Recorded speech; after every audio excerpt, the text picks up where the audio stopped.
हाँ दी मैं बहुत ज्यादा लेट हो रहा हूँ, आपसे बाद में बात करता हूँ। क्यों, कहाँ जा रहा है? हाँ दी, मैंने आपको बताया तो सही, मुझे एक्चुअली नॉर्थ अमेरिका के एक रेन फॉरेस्ट में फोटोग्राफर का असाइनमेंट मिला है। उसी सिलसिले में मुझे अर्जेंट जाना पड़ रहा है दी। आप प्लीज एक क्यों क्या ये सब बाद में पूछना दी। क्या छुपा रहा है, जल्दी बता। अरे दी, मैं आपसे कुछ क्यों छुपाऊंगा दी, सच सबको पता चल जाएगा। बहुत दिनों से ये सच छिपा हुआ है, लेकिन सच को जहाँ पहुँचना है ना दी, वहाँ पहुँच के रहेगा। ये कौन सा सच, और कौन कहाँ पहुँचेगा?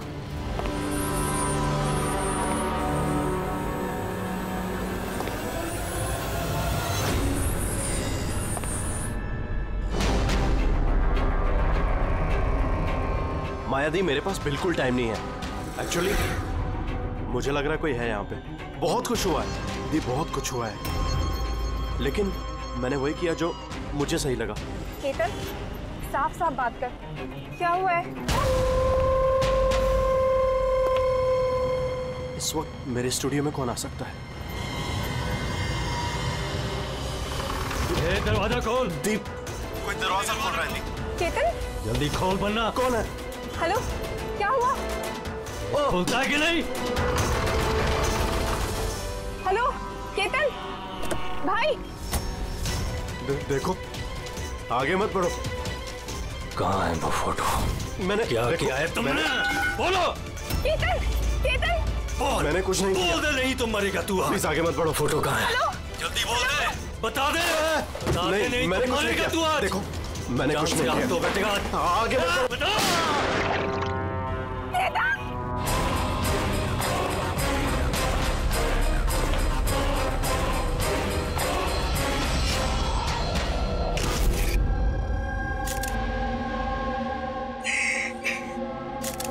आप प्लीज बैठिए, संभालिए।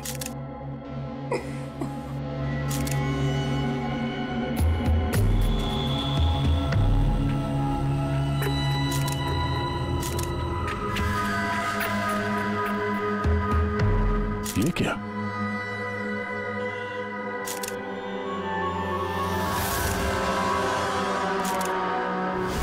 ये किसी के जूतों से आया लगता है। सर वो केतन के जूते साफ थे, स्टूडियो के फ्लोर पे भी ऐसे निशान कहीं नहीं है। जस्ट पेपर दे।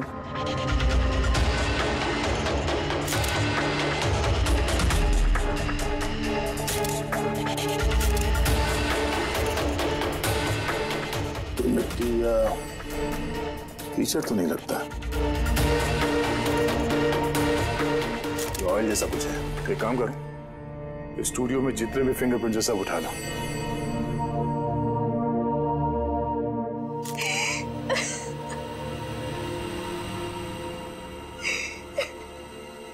आज जी हम जानते हैं कि ये समय ठीक नहीं है पूछताछ करने के लिए, पर फिर भी आपको परेशान कर रहे हैं। जरा ठीक से याद करके बताइए, आपने ये पूरा हादसा फोन पे सुना था, तो केतन और उस दूसरे आदमी के बीच में क्या बात हुई थी? वो आते ही बुरे तरीके से केतन को मार रहा था, वो चीख रहा था, चिल्ला रहा था, चीजें इधर उधर टूटने की आवाजें आ रही थी। मैंने कुछ नहीं किया, देखो आगे मत बढ़ो, मुझे कुछ नहीं मालूम ना।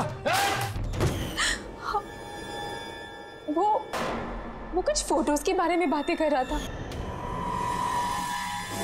सर, ये माया जो कह रही है कि केतन का खून उस वजह से हुआ है, एक एविडेंस की वजह से। एविडेंस क्या वो फोटोग्राफ था? सर, केतन ने किसी कपल की इंफॉर्मेशन लिख के रखी है सर, ये देखिए, कोई मनन और शामली है, जू से। सर, सर ये देखिए, कैलेंडर पर 14 अप्रैल 2018 ये डेट मार्क की है, द एनिवर्सरी। अरे ये तो आज की डेट है। इसका मतलब है आज के दिन कुछ होने वाला था जिसके बारे में केतन जानता था। उसका मोबाइल फोन चेक करो, देखो आखिरी बार किससे बात हुई थी उसकी।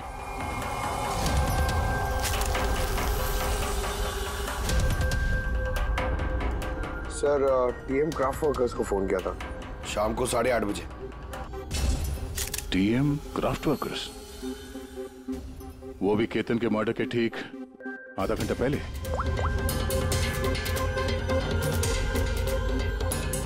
Hello, TM craft workers. जी बोलिए। हाँ, केतन ने आपको फोन किया था। किसने फोन किया था? आप कौन? मैं उसका दोस्त बोल रहा हूँ। हाँ, उनका फोन तो आया था।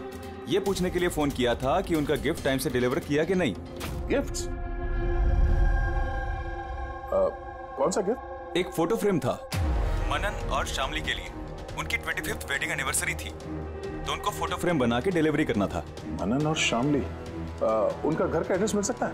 अर्जेंट है।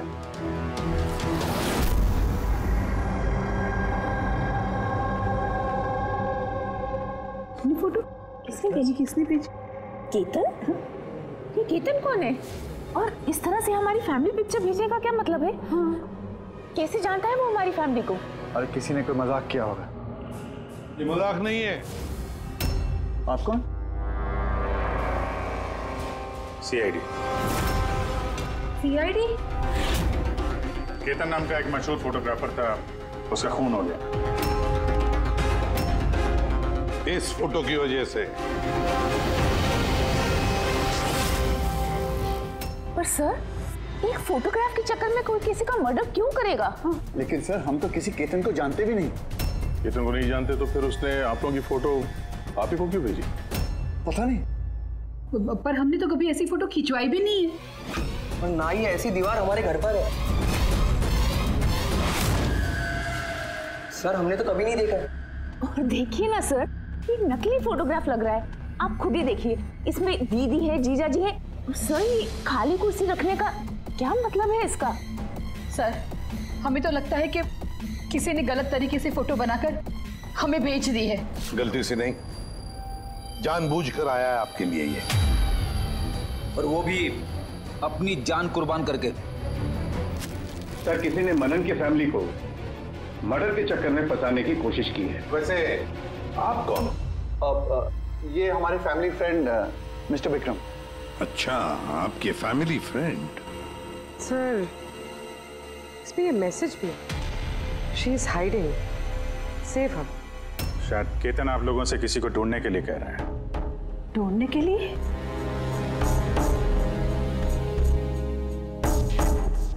सर, ये फोटो तो मेरी बेटी रिया जैसी लग रही है। हाँ, सर, पता नहीं किसका हाथ पकड़ कर खड़ी है। देखो ना, ये हमारी बेटी जैसी ही लग रही है। नहीं, ये रिया नहीं है। ये रिया नहीं है। ये येलो कलर की ड्रेस मेरी रिया नहीं पहनी थी जब वो गायब हुई। लगता है केतन रिया को ढूंढने के लिए कह रहा है। ये रिया है, देखो ना। ये रिया नहीं है। एक मिनट, कब से गायब है आपकी बेटी रिया? 12 साल। 12 साल? सर, ये 12 साल के बाद कोई किसी की इंफॉर्मेशन क्यों देगा? तो रिया, 12 साल से रिया गायब है। कोई ना कोई वजह तो जरूर होगी ये फोटो भेजने की। सर, कोई वजह नहीं है, ये सिर्फ एक कोइंसिडेंस है। अब 12 साल के बाद अचानक कहां से रिया की इंफॉर्मेशन मिल गई उसे? सर देखिए, ये रिया हो ही नहीं सकती। रिया की मौत 12 साल पहले हो चुकी है। ये रिया कैसे हो सकती है? ये रिया ही है। मैंने देखो ना, ये हमारी बेटी रिया ही है। फ्रॉक के पीछे पड़ी है। रिया ही। संभालिए अपने आप को। देखो तो। अरे चलो जल्दी।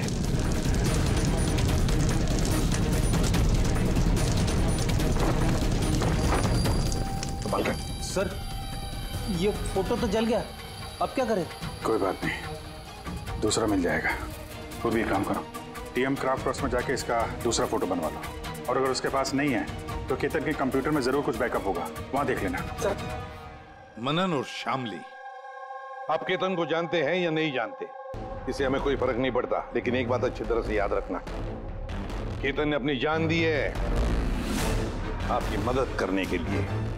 वो आप लोगों से किसी को बचाने के लिए बोल रहा है। कोई छिपी हुई है, उसे ढूंढने के लिए बोल रहा है। और वो कौन है और कहां छुपी है वो तो हम ढूंढ ही लेंगे। एक बात अच्छी तरह से याद रखना, जितने भी लोग यहाँ पर हैं तुम से कोई भी ये शहर छोड़कर नहीं जाएगा जब तक हमारी तहकीकात पूरी नहीं होती। हमें तुम सब पर शक है, सब पर।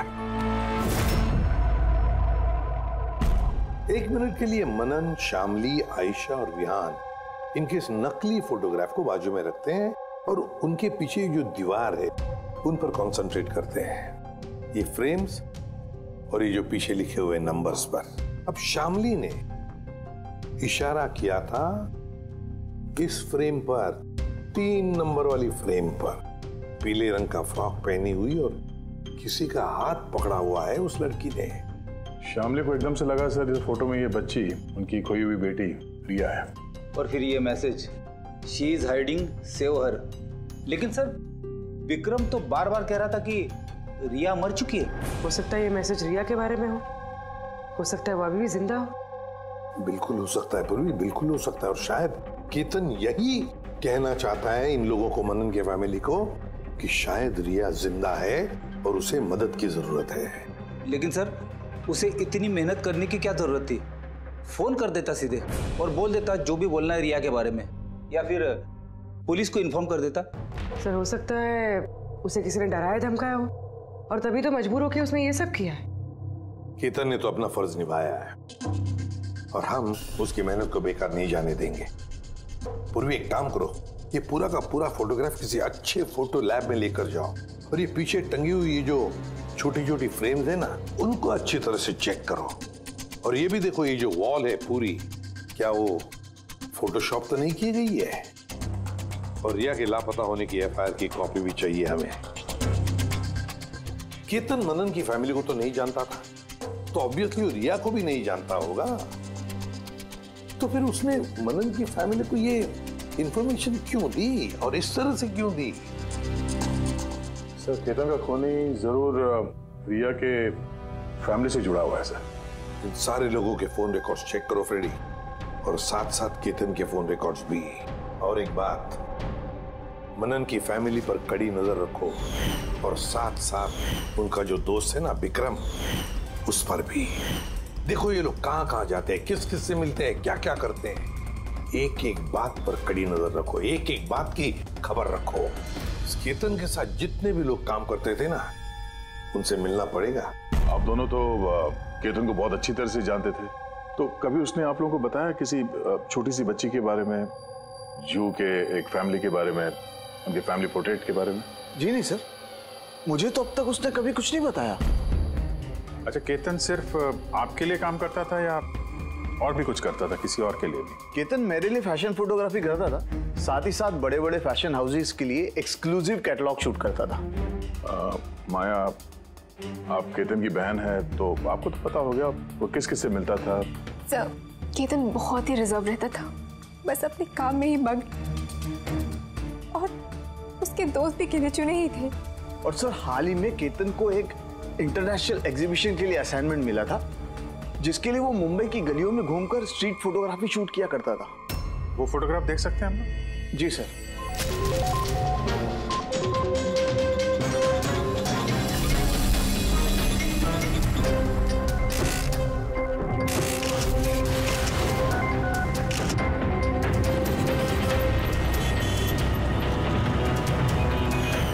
इतना अच्छा पोर्टफोलियो बनाया था सर, एग्जीबिशन में सबमिट ही नहीं किया। बहुत परेशान हो गया था वो।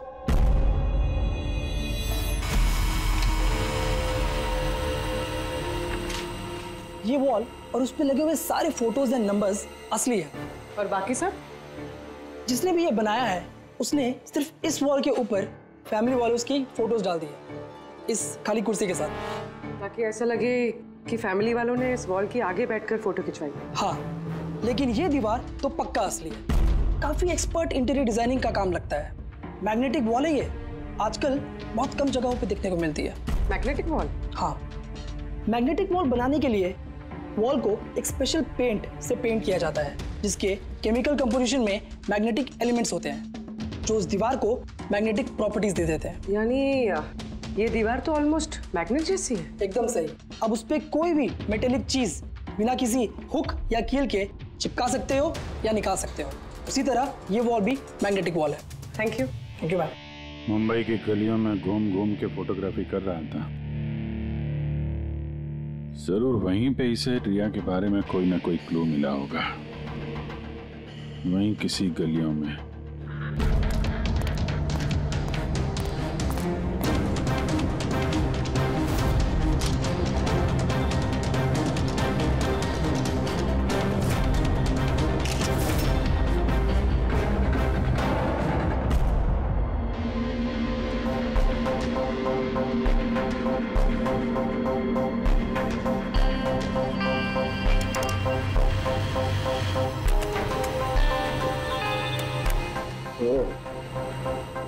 ये बात है।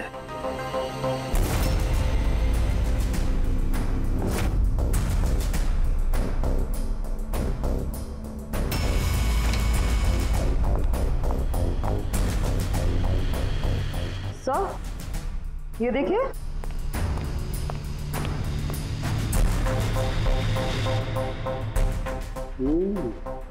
Good job Tarika. Thank you. Full sound के क्या मिला? बॉस, एक खास चीज मिली है। दया, तुम्हें याद है तुमने मुझे कुछ चिकना सा पदार्थ ला करके दिया था जो तुम्हें क्राइम स्पॉट पे से मिला था, याद है? सर ये वहाँ क्राइम सीन पर मिला। ये मिट्टी या डामर तो नहीं लगता, शायद कोई ऑयल या ग्रीस हो सकता है। तुम बिल्कुल सही सोच रहे थे दया, वो ग्रीस ही है। बॉस, मुझे उस पदार्थ में ग्रीस के ट्रेसेस मिले और ये ग्रीस इतनी पुरानी है कि अब तो अपना केमिकल कंपोजिशन भी बदलने लगी। एक मिनट साहब के पुराने मतलब कितने पुराने हैं? मतलब बॉस, जिस जगह से ये ग्रीस के धब्बे मिले हैं वो जगह काफी पहले बंद हो चुकी होगी। और सर, केतन के नाक के फ्लूइड्स में से मुझे ये एक्रिलिक, नायलॉन, पॉलिएस्टर, पॉलीप्रोपिलीन, इन सब चीज़ों की ट्रेसेस मिले और उसके लंग्स में भी ये सारी सेम चीज़ें मिली हैं, fabric fibres. Nylon, polyester, olefin, acrylic, ये सब सारी चीजें तो फैब्रिक से जुड़ी हुई है। ये तो एक फोटोग्राफर था, इसका क्या संबंध इन सारी चीजों से? हाँ सर, जिस जगह पे ये रहता है इसके घर के आसपास कोई फैक्ट्री वगैरह भी नहीं है, तो फिर एक कपड़े के रेशे इसके लंग्स में कैसे घुस गए? हो सकता है ऐसी जगह पे आता जाता हूँ। हाँ बॉस, कोई फैक्ट्री, कारखाना, मिल, और बार बार जाता होगा सर, तभी ये पॉसिबल है। बार बार जाता होगा केतन ऐसी जगह पे, पर क्यों, किस लिए? सर, श्यामली डिप्रेशन में चली गई है, वो घर से बाहर ही नहीं निकलती। और विक्रम और विहान मिलते रहते हैं, पता नहीं उन दोनों के बीच क्या बहस होती रहती है। और ये विहान वकीलों से जाके मिल रहा है। वकीलों से? हाँ सर, और आयशा अपनी किसी फ्रेंड्स के घर जाती रहती है, लेकिन उसकी जो ये फ्रेंड है उम्र में काफ़ी बड़ी है, मुझे नहीं लगता कि उसका इस केस से कोई ताल्लुक है। और ये जो मनन है ना, केतन के बारे में पता लगाने की काफ़ी कोशिश कर रहा है। अच्छा, तो फिर फ्रेडी वो जो फोन कॉल के रिकॉर्ड जो ट्रैक किए थे, क्या पता चला? कुछ नहीं पता चला सर, उनके जो रजिस्टर्ड मोबाइल नंबर है उसमें कुछ नहीं है। फोटोग्राफ्स का प्रिंट निकाल ली? हाँ सर। सर, जैसे कि मैंने फोन पे बताया था, वो दीवार असली है सर। Magnetic wall? हाँ सर। सर, केतन ने ये सारी फोटोज उस वॉल पे लगाकर वो फोटो ली है और फिर उस पर वो फैमिली वाली फोटो फोटोशॉप कर दी। सर, इस वॉल का पता लगाने में ज्यादा टाइम नहीं लगेगा, इंटीरियर डिजाइनर का काम है, और ये वॉल पे मेटालिक डिजिट्स लगे हुए हैं। बस तो फिर ये सारे फोटोग्राफ्स आर्किटेक्ट्स और डिजाइनर्स के ऑफिसेज में भेज दो, पता चल जाएगा किसने ये मैग्नेटिक वॉल बनवा लिया था।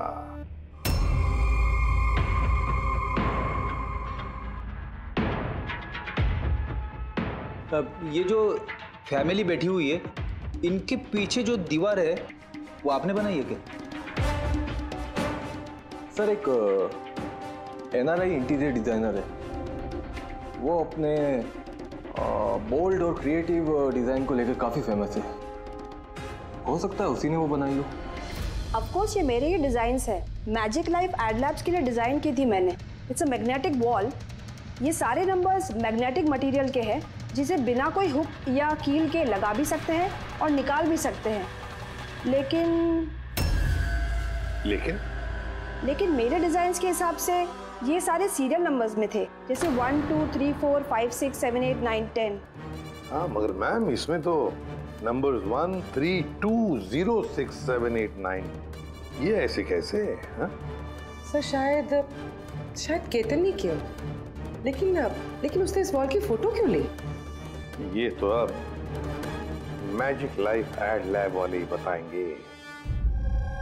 सर यही है वो वॉल जिसकी आपने हमें फोटो दिखाई थी? हाँ सर, और वॉल पे फोटोज के जो एक्चुअल नंबर थे वो ये थे सर। फोटोज में जो भी चेंजेस थे वो केतन ने किए थे सर। केतन, ये नंबर्स तो ऑर्डर में थे ना, फिर तुमने सिर्फ 3206 को चेंज कर उसके नीचे स्पेसिफिक फोटोज क्यों लगाई है? कुछ नहीं, वो पजल्स बना रहा, नंबर्स और फ्रेम्स को मिला के एक इंटरनेशनल एग्जीबिशन है उसी के लिए।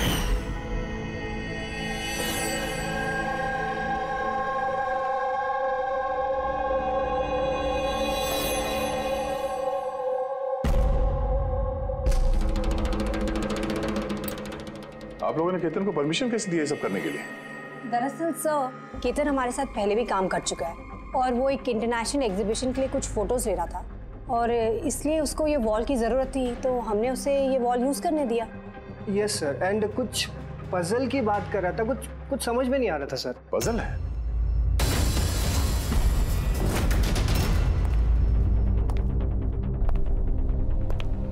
नंबर्स में पजल? उस पोर्ट्रेट में 3206 था और उसके नीचे जो फोटोग्राफ्स हैं, कहीं वो फोटोग्राफ्स ही पजल तो नहीं? हो सकता है केतन हमें उन फोटोग्राफ्स के जरिए रिया की कहानी बताना चाहता हो।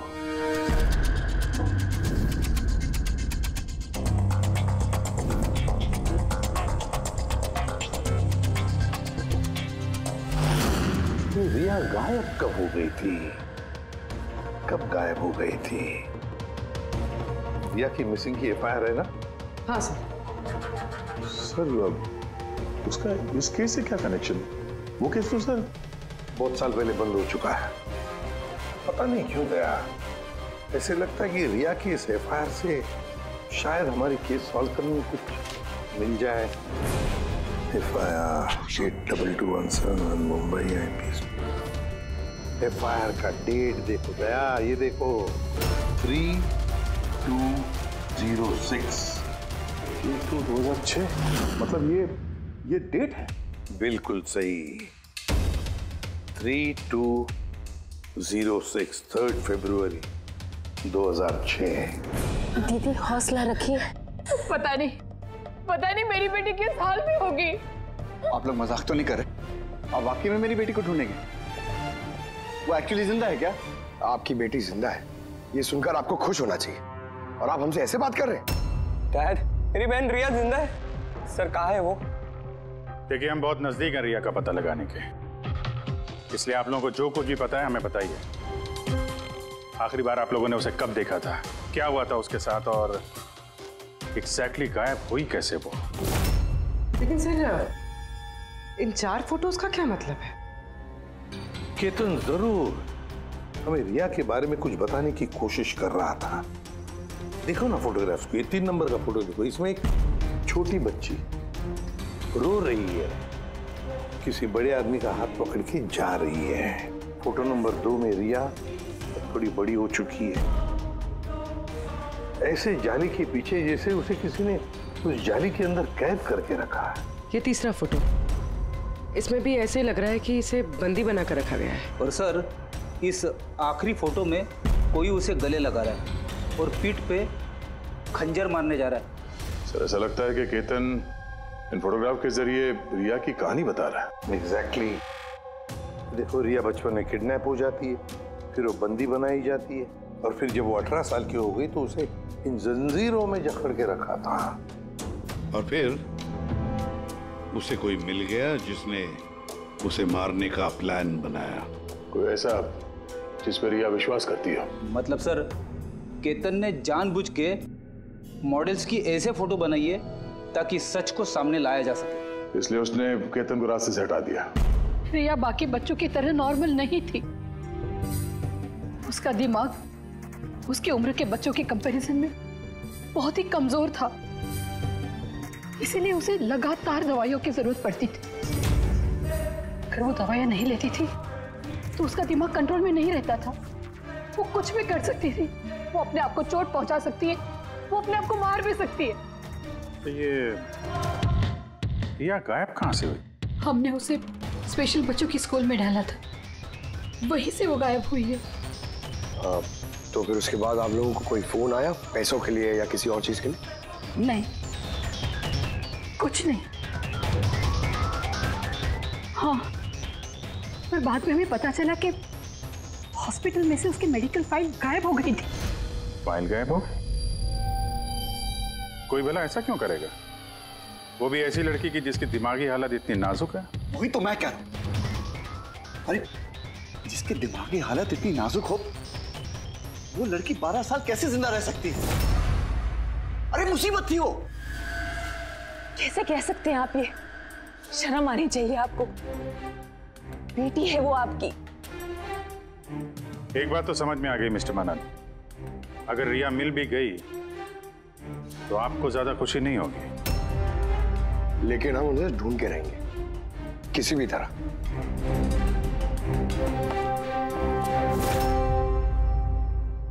दया, इस फोटो को गौर से देखो। देखो रिया बड़ी हो गई है, 18 साल की हो गई है, लेकिन उसके पैरों में जंजीर जकड़े हैं। सर ये पीछे ये खिड़की कारपेट दिख रहा है पीछे। याद है तारिका ने क्या बताया था? केतन के नाक के फ्लूइड्स में से मुझे ये एक्रिलिक, नायलॉन, पॉलिएस्टर, पॉलीप्रोपिलीन, इन सब चीजों की ट्रेसेस मिले। ये सारी चीजें फैब्रिक से जुड़ी हुई है, कारपेट से। ये केतन फोटोज के जरिए ये बताने की कोशिश कर रहा था कि ये रिया किसी पुरानी मिल या फैक्ट्री में है। सर, चौथे फोटो में ऑयल कैन और खाली बक्से। और वो केतन के स्टूडियो में हमें ग्रीस के धब्बे भी तो मिले थे। तो शायद खूनी केतन के स्टूडियो में वहीं से जा रहा था जहां रिया कैद है। तीसरी फोटो में वो कारपेट वाली गली और चौथे में वो फैक्ट्री। सर ये दोनों जगह आसपास होगी। पहले ये पता लगाना पड़ेगा कि कारपेट वाली गली के आसपास कोई बंद पड़ी हुई पुरानी फैक्ट्री है क्या? जो भी करना है जल्दी करना पड़ेगा बॉस, क्योंकि हमारे मनन के घर जाने के बाद खूनी खुद सामने नहीं आएगा। शायद किसी से वो काम करवाएगा।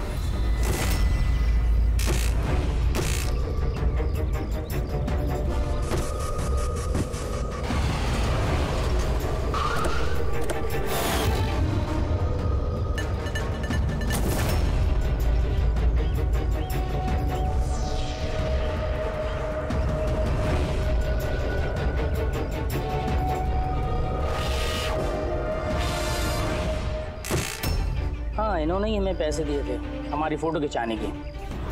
2 दिन के लिए आए थे, तीसरे दिन भी दिखे थे, लेकिन वो शायद किसी का पीछा कर रहा था।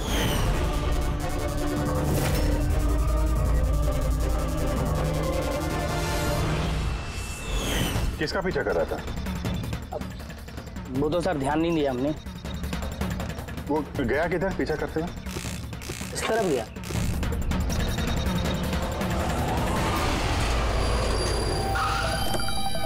हाँ, पहुंच गया हूं मैं, फिक्र मत करो, जिंदा नहीं बचेगी वो।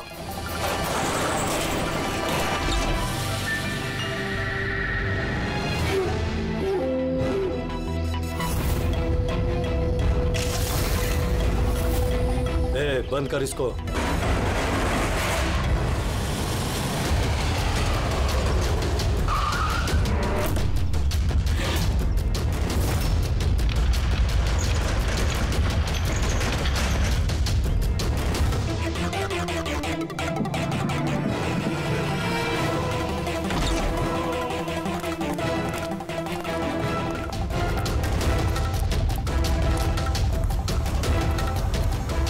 मजबूरी है, बच्ची को खत्म करना पड़ेगा।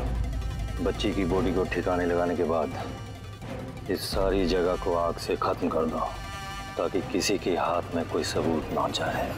यहाँ पे तो कुछ मिला नहीं, चलो दूसरी जगह देखते हैं।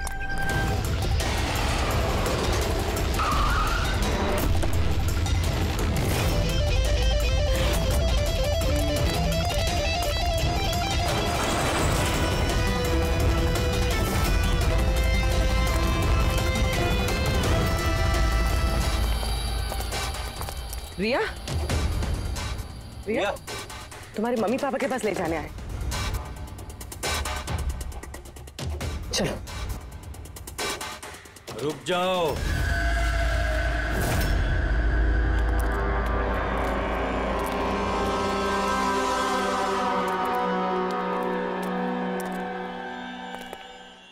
रिया बेटा, आजा आजा बेटा, आजा आजा आजा आजा आजा आजा आजा। रिया, रिया, रिया, आजा आजा आजा। रिया बेटा, ये अंकल के साथ जाएगी। ये बच्ची तुम लोगों के साथ नहीं जाएगी, कोशिश करके देख लो। ये ठीक कह रहा फ्रेडी। ये लड़की हम लोगों को अपना दुश्मन समझ रही है और इसे अपना दोस्त, क्योंकि ये इन लोगों को रोज देखती है। ये बिल्कुल ठीक कह रहा है, और इस मासूम बच्ची को तो ये भी पता नहीं है कि ये आज मरने वाली है।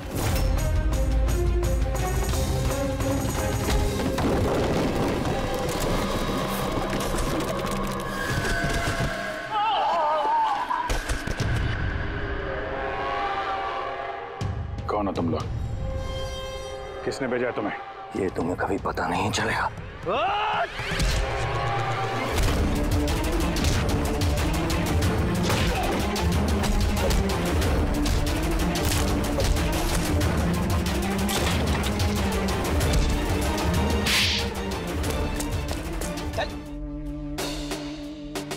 ये तो गया।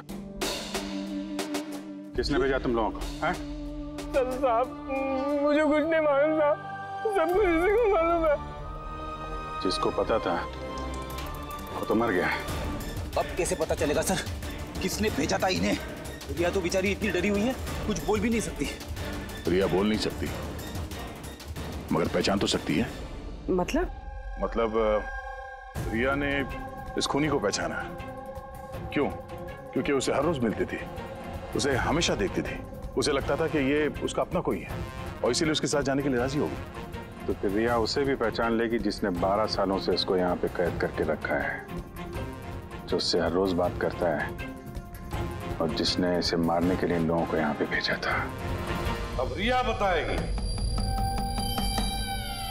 कि असली गुनहगार कौन है। रिया, जाओ रिया। अच्छा मेरी बच्ची, आ बेटा।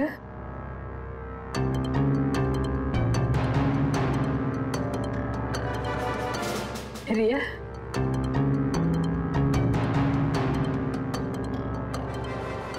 आजा मेरी बच्ची, अपनी माँ के पास आजा बेटा। आ बेटा, आ बेटा, आजा आजा मेरी बच्ची, आजा बेटा। रिया,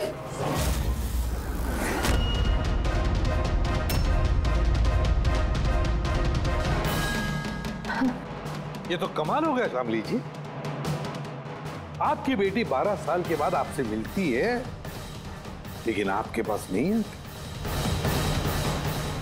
अपने मौसी के गले लग जाती है, ये कैसे? वो तो माँ की जैसी हूँ ना मैं इसकी, बहुत प्यार करती है ये मुझसे, इसीलिए। अरे वाह मौसी जी, आपसे इतना प्यार कि रिया अपनी माँ को पहचान नहीं पाई और आप ही के गले लग गई। क्यों? और जानती है क्यों? क्योंकि पिछले 12 साल से सिर्फ एक ही शख्स है जो रिया से मिल रहा था, बातें कर रहा था, जिसे रिया अपना समझती थी। ये क्या बकवास कर रहे हैं? मैं क्यों मिलूंगी इससे? मैं नहीं मिली इससे। रिया से बिल्कुल मिली थी, पिछले 12 सालों से मिल रही थी तुम। बकवास हम नहीं कर रहे आयशा, बकवास तो तुम कर रही हो। हमने तो उस डॉक्टर को भी ढूंढ निकाला जिसकी मदद से तुम पिछले 12 सालों से रिया को दवाइयां देती थी, उसकी टेस्ट करवा रही थी। मैं किसी डॉक्टर को नहीं जानती, मैं कह रही हूँ ना आपसे, मैंने कोई मेडिकल टेस्ट नहीं करवाया इसका। बिल्कुल करवाई थी। नहीं, मैंने कोई टेस्ट नहीं करवाया। झूठ बोल रही हो तुम, टेस्ट करवाया था तुमने। मैंने कोई टेस्ट नहीं करवाया, मैं सच कह रही हूँ। मैं किसी डॉक्टर को नहीं जानती, मैं तो इसे 12 सालों से वही दवाई दे रही जो ये 7 साल की उम्र से खाती आ रही है बस।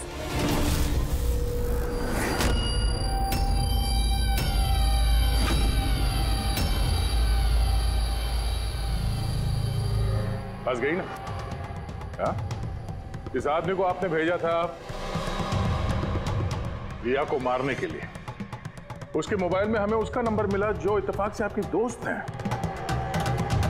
जिससे आप अक्सर मिलती हैं।